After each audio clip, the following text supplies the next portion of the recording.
Hey everyone, I'm working to hit 1,000 subscribers, and I need your help to get there. If you enjoy this content, please hit that subscribe button right now. Honestly, it's every pitch, every at-bat, every inning with relievers, everything just feels 10 times more comfortable, and I think we're in a good spot. I think we're ready to take on the challenge that's in front of us. Has Dave talked to you and Ben about just when to expect to play? No, he hasn't mentioned anything. I think that's a good thing. I think as a player, you should show up to the yard every day ready to play, whether you think you're going to be playing in the first, starting the game, or you think that you could be coming in the fifth or sixth, whatever the case I think over the last couple of years, we've we've played really good baseball in the postseason. We've done it two very different ways. Obviously, incredibly bullpen heavy in 24 and 25, very starting pitcher heavy. I think a lot of it comes down to performing well in big spots, having a group of guys that really believe in each other. The Los Angeles Dodgers offseason just took a massive turn, and what we're hearing about top prospect Dalton Rushing is going to blow your mind. This isn't just about one player's future. This is about the entire direction of the franchise, how they'll spend their money in free agency, and whether they're about to make a decision that could either unlock a dynasty or become their biggest regret. The front office is at a crossroads, and the clock is ticking. Let me paint you the picture. Dalton Rushing, the Dodgers' #1 prospect in 2024, is standing at the center of what might be the most important decision Andrew Friedman makes this entire offseason. We're talking about a 25-year-old catcher with legitimate power, a guy who absolutely raked in AAA, posting a ridiculous .314 batting average. But here's the problem that's keeping everyone in the Dodgers organization up at night. Will Smith is locked up behind the plate through 2033. That's right, 2033. Dalton Rushing would be 33 years old by the time that contract expires. So what do you do with a catching prospect who has nowhere to catch? The answer might have just revealed itself, and it comes from the most unexpected place, the New York Yankees. Stay with me here because this is where things get fascinating. The Yankees had a similar problem last season with their young prospect Ben Rice. Sound familiar? Rice was in the exact same position as Rushing, blocked by established stars, unclear role, uncertain future. But instead of trading him or letting him waste away on the bench, the Yankees did something brilliant. They played him everywhere. First base, catcher, designated hitter, you name it. They cycled him through positions like a Swiss Army knife. And the result? Ben Rice appeared in 138 games and recorded 530 plate appearances. That's not just getting your feet wet. That's full immersion. And here's the kicker. It worked. Ben Rice slashed .255, .337, .499 with 26 home runs and earned himself a Silver Slugger nomination as a utility player. Read that again. A Silver Slugger as a utility player. The Yankees didn't just give Ben Rice playing time. They gave him the opportunity to become a weapon, a chess piece that could be moved anywhere on the board depending on what the team needed on any given night. The regular playing time wasn't just good for his development. It was transformative for the entire roster's flexibility. Now imagine the Dodgers doing the exact same thing with Dalton Rushing. Picture this scenario unfolding in Chavez Ravine. Freddie Freeman is getting older. He's dealt with injuries over the last couple seasons, including that ankle issue that nearly derailed the World Series run. He can't play every single game anymore, no matter how much heart he has. That's where Rushing slots in at first base for those rest days. Shohei Ohtani is the primary designated hitter, sure, but over the course of a 162-game season, you need to give guys breaks. Rushing takes those DH at-bats.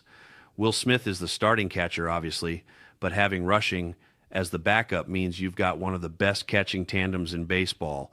And here's where it gets really interesting. The depth chart currently lists Rushing as an outfielder, 4th on the center field depth chart.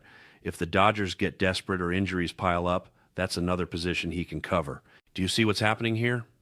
The Dodgers aren't just getting a backup catcher. They're potentially getting their own version of what Chris Taylor and Kike Hernandez provided during the championship years, a super utility player who can fill in anywhere, give stars their rest, and still provide legitimate offensive production. This isn't about finding at-bats for a prospect. This is about unlocking an entire strategic dimension that could separate the Dodgers from every other team in baseball. But here's where the financial chess game gets absolutely fascinating.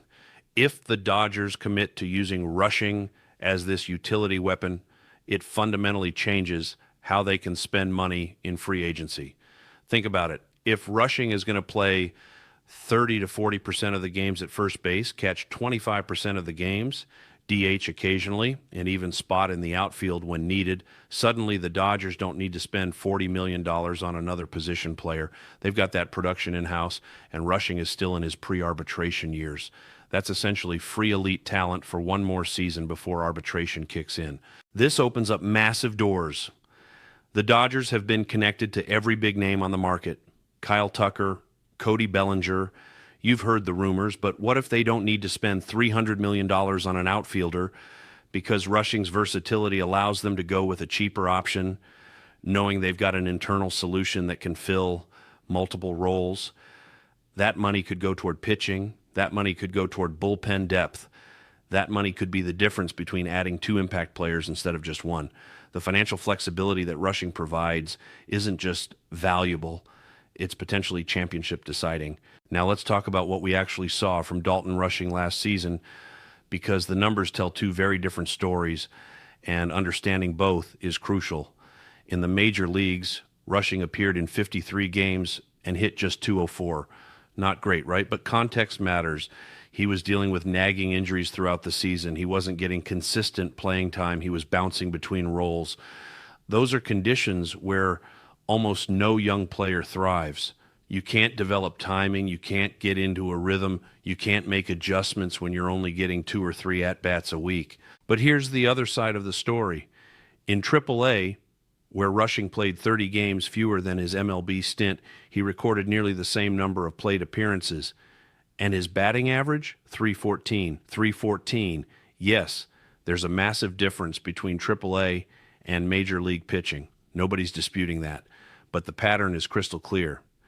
When Dalton Rushing plays regularly, when he gets consistent at bats, when he's not sitting on the bench for 4 days between appearances, he absolutely rakes. The talent is there. The power is real. What he needs is exactly what Ben Rice got from the Yankees: opportunity. This is where the Dodgers have to look in the mirror and make an honest assessment. Do they believe in Dalton Rushing or not? If the answer is yes, then playing him sporadically as just a backup catcher is wasting his development and their asset. If the answer is no, then they need to trade him now while his prospect value is still sky high. But keeping him in limbo, giving him 50 games of inconsistent playing time while his skills atrophy, that's the worst possible option. That's how you turn a potential star into a career backup. The path forward seems obvious when you look at the Ben Rice blueprint. Start the season with Rushing on the roster. No more shuttle trips to AAA unless absolutely necessary.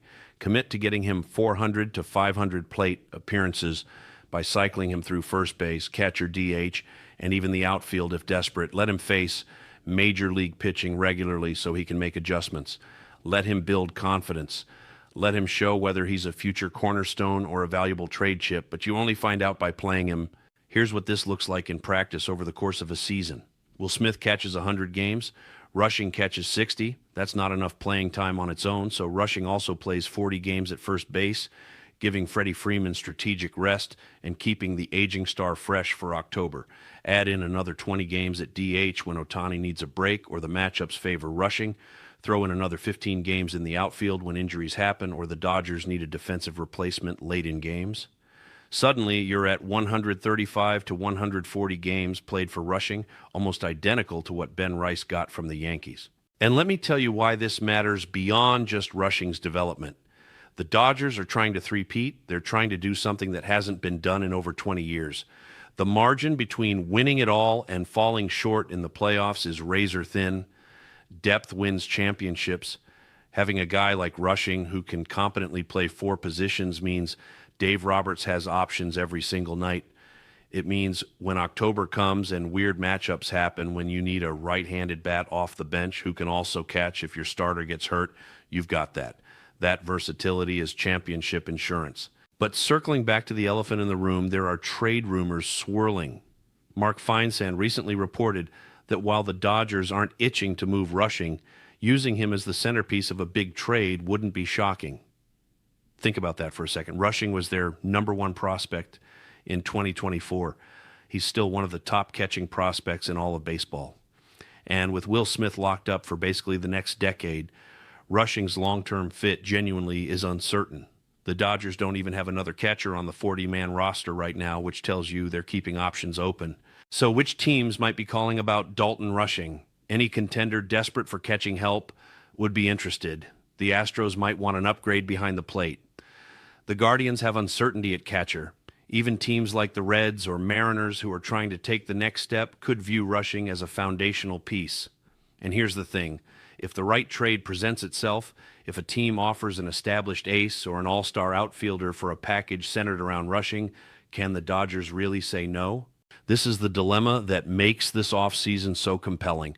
The Dodgers have an asset in Dalton Rushing that could either become an integral part of their dynasty or be the key to landing the missing piece that gets them back to the World Series. There's no obvious wrong answer here. Trading him for the right return makes sense. Keeping him and using him as a super utility weapon makes sense. What doesn't make sense is the status quo, playing him sparingly and watching his value depreciate. Let's game out both scenarios. If the Dodgers keep Rushing and commit to the Ben Rice path, they've got a controllable, cost-effective player who provides elite flexibility for the next 4 years before he even hits arbitration. At 25 years old, he's got time to learn multiple positions, to refine his approach at the plate, to become exactly the kind of player that championship teams are built around. The upside is enormous. He could become the next Kike Hernandez, except with more power. He could be a two-way threat who hits 25 home runs while playing Gold Glove defense at multiple positions. That's not fantasy. That's realistic projection based on his minor league track record. On the flip side, if the Dodgers trade Rushing, they better get someone who moves the needle immediately. We're not talking about trading him for a back-end starter or a fourth outfielder. If Dalton Rushing is going out the door, an ace pitcher or a perennial all-star better be coming back, the kind of player where you can point to him and say, that's the guy who put us over the top. Because if you trade Rushing for anything less, and he goes on to become an all-star somewhere else, the fan base will never forgive the front office. We've seen this movie before with other teams, and it never ends well. There's also the salary cap conversation that's quietly lurking in the background. Major League Baseball has been inching towards some kind of spending restriction for years. If that ever materializes, having young, controllable talent like Rushing becomes exponentially more valuable. Teams that can develop and deploy their own prospects effectively will have massive advantages over clubs that just try to buy championships. The Dodgers, for all their payroll flexibility now, would be smart to hedge against that possible future by keeping and developing Rushing. And let's not forget about Max Muncy. He's got maybe 1 year left before retirement becomes a real consideration. Third base is going to be a question mark. Catchers historically can transition to the corner infield positions pretty seamlessly. If Rushing develops into a competent first baseman and third baseman while maintaining his catching skills, you're talking about a player with all-star upside who can literally play anywhere on the diamond. That's not just depth, that's a foundational building block. The next 4 years are absolutely critical for Dalton Rushing's development, and the Dodgers have to recognize that time is not on their side. If they waste another season giving him sporadic playing time, they're not just stunting his growth. They're diminishing his trade value, wasting a cost-controlled asset, and potentially letting a future star slip through their fingers. The Ben Rice model proves that young players with versatility can thrive when given opportunity and trust. The blueprint is right there. The question is whether the Dodgers have the courage to follow it. Here's what I think happens. The Dodgers explore the trade market for Rushing early in the offseason, testing what kind of return they could get. If someone blows them away with an offer they can't refuse, a true difference maker, they pull the trigger. But if the offers are lukewarm, if teams are trying to get him on the cheap, Andrew Friedman keeps him and commits to playing him everywhere.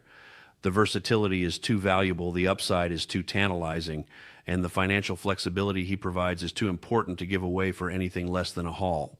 What this really comes down to is whether the Dodgers front office believes they can develop Dalton Rushing into an impact player or whether they see him purely as trade bait, the decision they make will reverberate through the entire organization for years.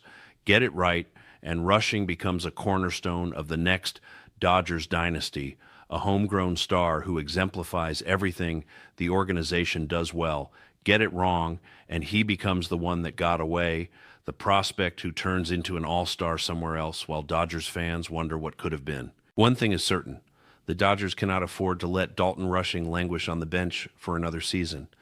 The Ben Rice experiment proved that young, versatile players can thrive when given opportunity and a defined role, even if that role is super utility. The talent is there, the tools are there. The only question is whether the Dodgers will give Rushing the chance to show what he can really do, or whether they'll cash in his prospect value for a proven commodity. Either way, this decision will define their offseason and potentially their championship window. The Dodgers are sitting on a powder keg of talent, financial flexibility, and strategic options. Dalton Rushing is at the center of it all, and the front office is about to make a call that could change everything. Will they follow the Yankees' blueprint and unlock a homegrown star, or will they swing a blockbuster trade that reshapes the roster? One way or another, we're about to find out, and Dodgers fans everywhere are holding their breath. So what do you think happens with Dalton Rushing? Does he become the Dodgers' super utility weapon and future star, or is he the centerpiece of a massive trade that brings another championship to Los Angeles? Drop your thoughts in the comments below. Are you team keep Rushing and develop him, or team trade him for an established star? Let's debate this because the Dodgers front office is wrestling with this exact question right now, and there's no easy answer. If you enjoyed this deep dive into the Dalton Rushing dilemma and want to stay on top of every twist and turn this Dodgers offseason, smash that like button, hit subscribe, and turn on notifications so you never miss an update. Free agency is heating up. Trade rumors are flying, and we're covering every single development as it happens. This is going to be one of the wildest off seasons in Dodgers history, and you don't want to miss a second of it. Thanks for watching, and I'll see you in the next one.